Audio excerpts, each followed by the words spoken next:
Like countless worlds of the Imperium, Necromunda is plagued by heretics and renegades.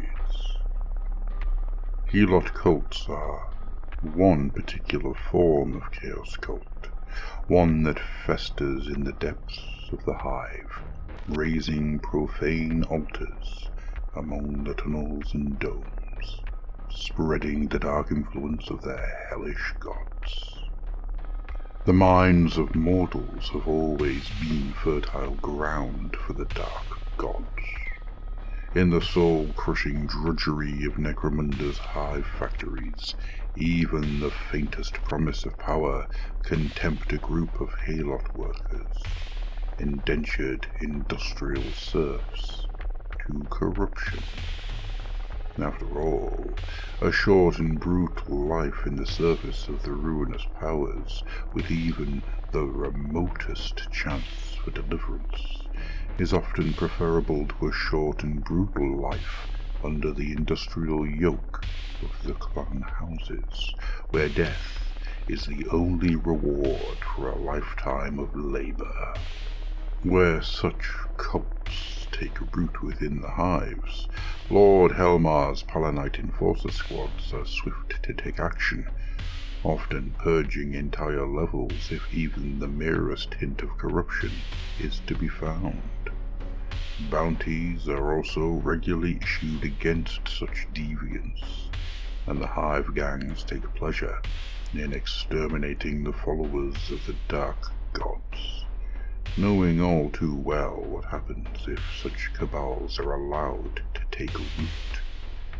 In the drudging levels of Hive Primus and the other Hive cities, the chaos-infected Helot cults are a disease the authorities have never been able to truly eradicate. Spawned in illegal worker lodges, these cultish groupings are commonly made up of bitter dissidents, corrupted by charismatic demagogues, often strangers who come unheralded to foment discord among the masses.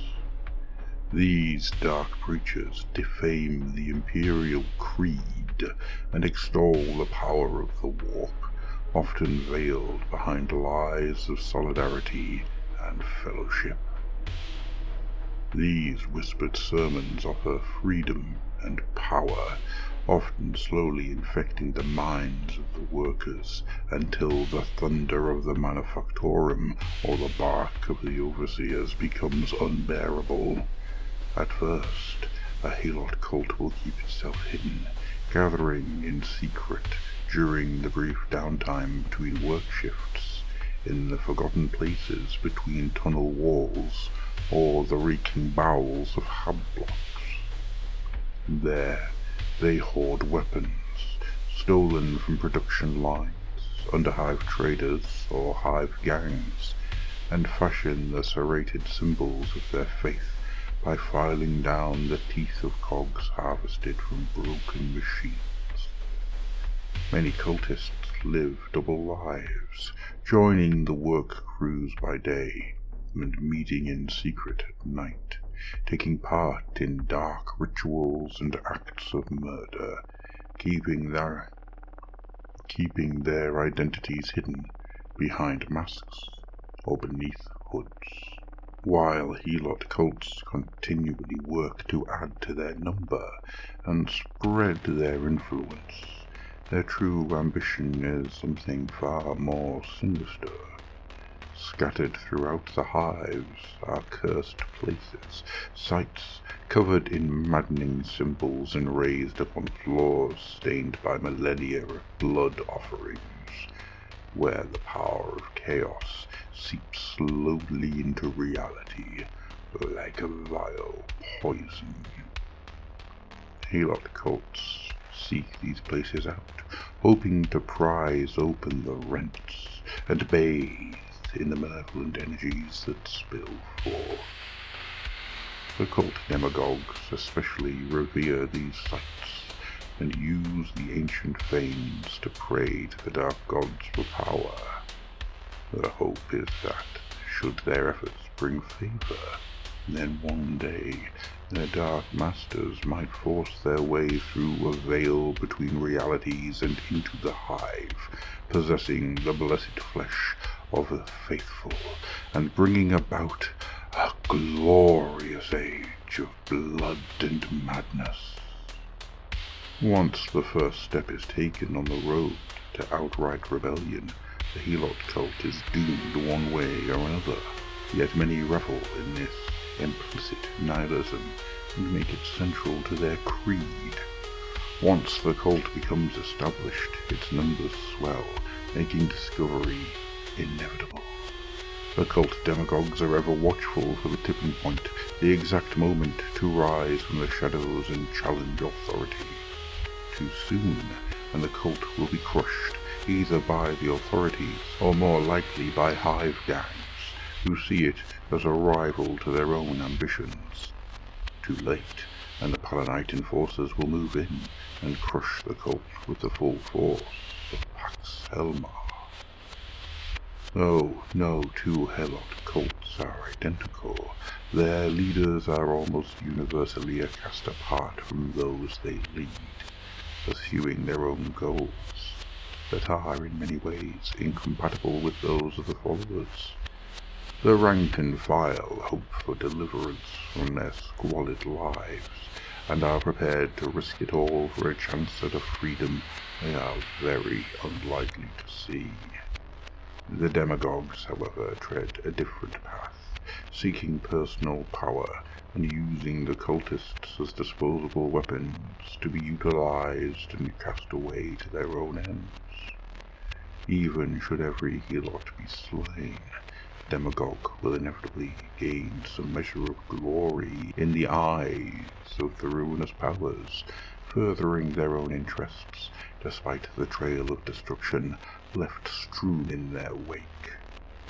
Not every Helot cult is doomed, though, for a fortunate few, having declared their intent, survive the brutal counterstrike and escape into the bowels of the Underhive, and even further below, some even carving themselves a niche in the lawless wastes of Hive Bottom, far beyond the reach of even the most relentless of Lord Helmar's agents. There, the Helots become outlanders, competing for the region's scant resources against mutants, zealous redemptionist crusades, and all manner of equally outlandish rivals. Unconstrained by civilization and law, corrupted by the power of chaos and the gene-twisting pollutants in which Hive Bottom is saturated, many eventually become indistinguishable from muties native-born to the region.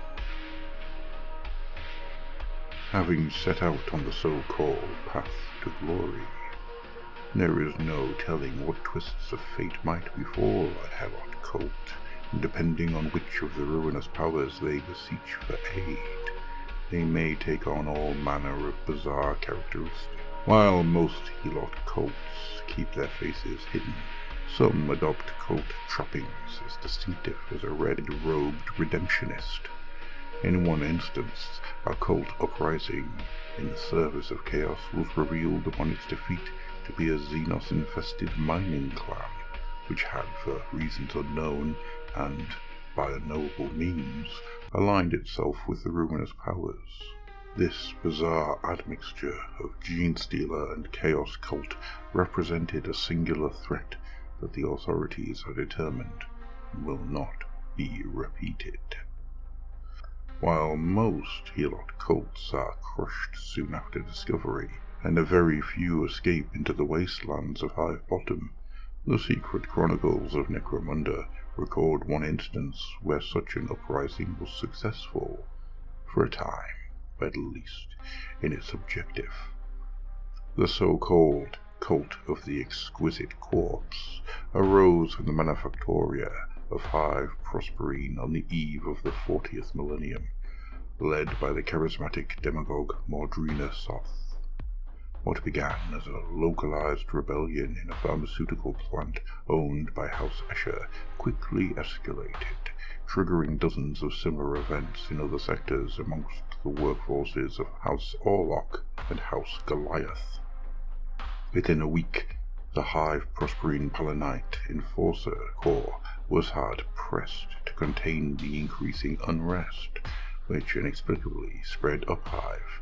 Hundreds of so-called brat gangs, hedonistic scions of the noble houses, throwing their lot in with the workers, seemingly just for the thrill of it.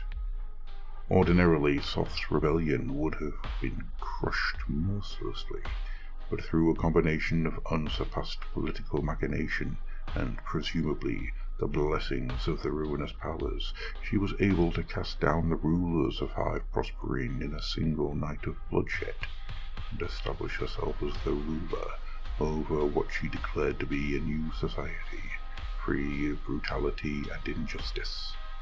Even as the other hives of the cluster mustered their militia divisions to re-establish the Pax Helmar, Soth consolidated power within the hive, the former Helots, now the overseers, and the former masters, the serfs.